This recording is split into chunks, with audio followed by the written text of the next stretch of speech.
नमस्कार, SPT news में आपका स्वागत है। पेश है 16 मार्च सोमवार दोपहर 3:15 बजे राजस्थान के विभिन्न शहरों की 15 बड़ी खबरें।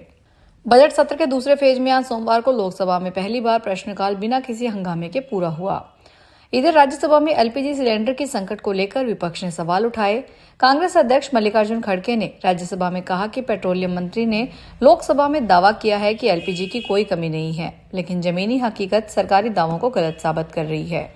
अगर सरकार समय रहते इंतजाम कर लेती तो हालात इतने खराब नहीं होते। इस पर बीजेपी सांसद जेपी नड्डा ने खड़गे को टोका। उन्होंने कहा कि प्रश्नकाल का समय है, नियम सभी के लिए समान होते हैं। सीकर में कुशलपुरा गुंगारा गांव की सीमा पर स्थित गुसाई महाराज के मंदिर में बड़ी चोरी हो गई। चोर मंदिर से दिन दहाड़े छत्र चुरा कर ले गए। दादिया थाना क्षेत्र के अंतर्गत कुशलपुरा गांव में अज्ञात चोर करीब 90 चांदी के छत्र चोरी करके ले गए। शातिर चोरों ने वारदात के बाद सबूत मिटाने के लिए मंदिर में लगे सीसीटीवी कैमरे के तार काट दिए और रिकॉर्डिंग मशीन भी साथ ले गए। दादिया थाना क्षेत्र में दर्ज रिपोर्ट के अनुसार चोरी हुए 90 चांदी के छत्रों का कुल वजन लगभग 1 किलोग्राम से 1.25 किलोग्राम के बीच है। जयपुर में गवर्नमेंट जॉब के नाम पर एक परिवार से 22 लाख रुपए ऐंठने का मामला सामने आया है। 2 भाइयों को गवर्नमेंट जॉब लगाने का झांसा देकर परिचित युवक ने धोखा दिया। 80,000 रुपए मंथली सैलरी बताकर आरएएस का अटेंडर की जॉब लगवाने का झांसा दिया। हेड कांस्टेबल लालाराम ने बताया कि आगरा रोड के जामडोली निवासी सुनील कुमार ने रिपोर्ट दर्ज करवाई है। उनके गांव दौसा के रहने वाले परिचित लल्लू राम ने धोखाधड़ी कर रुपए ऐंठे हैं। आरोप है कि मार्च 2023 में परिचित लल्लू राम उनके घर मिलने आया था। करौली में उत्तर भारत के प्रसिद्ध आस्था धाम कैला देवी मंदिर में वार्षिक चैत्र लखी मेले की आज सोमवार से विधिवत शुरुआत हो गई है। सुबह से ही बड़ी संख्या में श्रद्धालु माता के दरबार में कतार लगाकर दर्शन कर रहे हैं। हजारों पदयात्री भी कैला देवी पहुंच रहे हैं और माता के दर्शन कर मनौतियां मांग रहे हैं। करीब पखवाड़े भर चलने वाले इस मेले में देश के विभिन्न राज्यों से 30 से 40 लाख श्रद्धालुओं के पहुंचने का अनुमान है। मेले की शुरुआत से पहले ही आस्था धाम में श्रद्धालुओं की भीड़ दिखाई देने लगी थी। डीग जिले की कामवा थाना पुलिस ने साइबर अपराधियों के खिलाफ एक बड़ी कार्रवाई को अंजाम दिया है। थाना प्रभारी भरत सिंह के नेतृत्व में पुलिस टीम ने कलावटा स्थित पहाड़ों के बंद पड़ी खदानों में छापेमारी कर 4 साइबर ठगों को गिरफ्तार किया है। पकड़े गए ठग बेहद शातिर तरीके से काम कर रहे थे। वे सोशल मीडिया प्लेटफॉर्म जैसे व्हाट्सएप, इंस्टाग्राम और फेसबुक पर प्रतियोगी परीक्षाओं की किताबों पर 50 से 70% तक छूट का आकर्षक विज्ञापन डालते थे। छात्रों को घर बैठे किताबें भेजने का झांसा देकर उनसे अग्रिम भुगतान ले लिया जाता था। एक किसान जो अनजाने में गेहूं के साथ कट्टे में रखे 15 लाख के कीमती गहने बेच चुका था, जब एक नेक दिल व्यापारी ने उसे उसकी कीमती सामान को वापस किया तो उसकी खुशी का ठिकाना नहीं रहा। खैरवा गांव के रहने वाले घीसाराम खांची की पत्नी ने चोरों के डर से घर के सोने चांदी के गहने एक टिफिन में भरकर गेहूं के कट्टे के बीच सुरक्षित रख दिए। जब घर का अनाज बेचने की बारी आई तो उन्होंने वही 50-50 किलो के 2 कट्टे स्थानीय किराना व्यापारी मंगू खान को बेच दिए। उन्होंने घर में गेहूं पीसने के लिए जब घीसाराम से खरीदा हुआ कट्टा खोला तो उसे खाली किया तो अनाज के साथ एक भारी टिफिन धप से नीचे गिरा। उन्होंने तुरंत तय किया कि यह किसी की मेहनत की गाड़ी कमाई है और इसे उसके असली हकदार तक पहुंचाना ही चाहिए।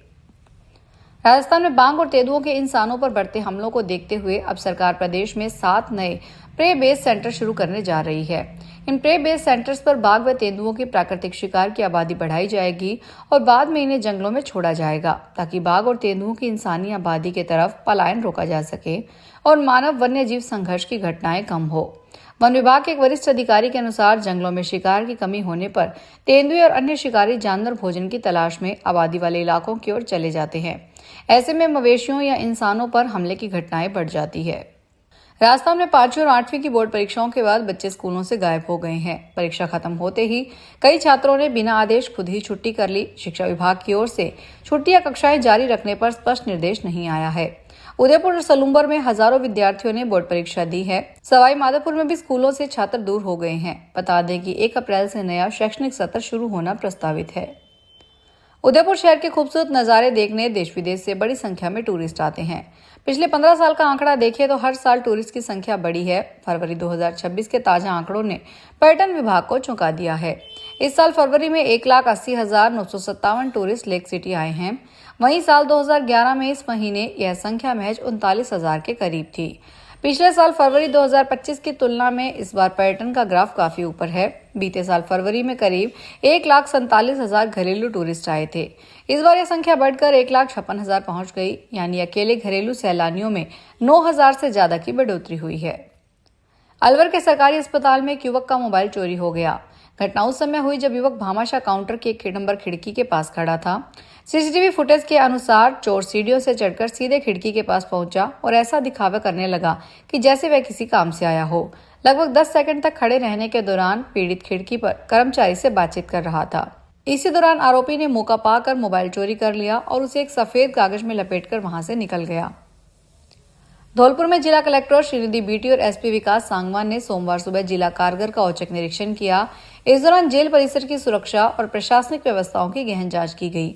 अधिकारियों ने भारी पुलिस बल के साथ जेल की बैरकों और पूरे परिसर में सघन चेकिंग अभियान चलाया। बंदियों की अनैतिक गतिविधियों, अवैध वस्तुओं और मोबाइल फोन की उपलब्धता को लेकर गहन तलाशी ली गई। निरीक्षण के दौरान कलेक्टर और एसपी ने जेल की स्वच्छता, बंदियों को मिल रही सुविधाएं, भोजन की गुणवत्ता और स्वास्थ्य सेवाओं का भी जायजा लिया। झुंझुनू के बुहाना उपखंड की ग्राम पंचायत झारूड़ा के अंतर्गत आने वाले गांव इस्माइलपुर में एक पशुपालक की करीब 95 भेड़ों की संदिग्ध परिस्थितियों में मौत हो गई। रातों रात हुए इस भारी नुकसान ने पूरे गांव को झकझोर कर रख दिया। पीड़ित पशुपालक के सामने अब रोजी रोटी का संकट खड़ा हो गया है। धर्मेंद्र ने बताया कि बीती रात उन्होंने सभी भेड़ों को बाड़े में चारा खिलाया था और सब कुछ सामान्य था, लेकिन जब वे सुबह बाड़े में पहुंचे तो बाड़े में चारों तरफ भेड़ों के शव पड़े मिले। देखते ही देखते पूरे गांव में खबर फैल गई और मौके पर ग्रामीणों की भारी भीड़ जमा हो गई। जयपुर स्थित प्रदेश की सबसे बड़ी सब्जी मंडी मुहाना थोक सब्जी मंडी में ऑल देसी व हाइब्रिड टमाटर सस्ता बिका। आज देसी टमाटर के दाम 5 से 10 रुपए के बीच तो हाइब्रिड टमाटर के दाम आज 12 से 13 रुपए के बीच बोले गए। वहीं बारीक हरी मिर्ची के दामों में गिरावट देखी गई। आज बारीक हरी मिर्च 60 से 70 रुपए के बीच बिकी।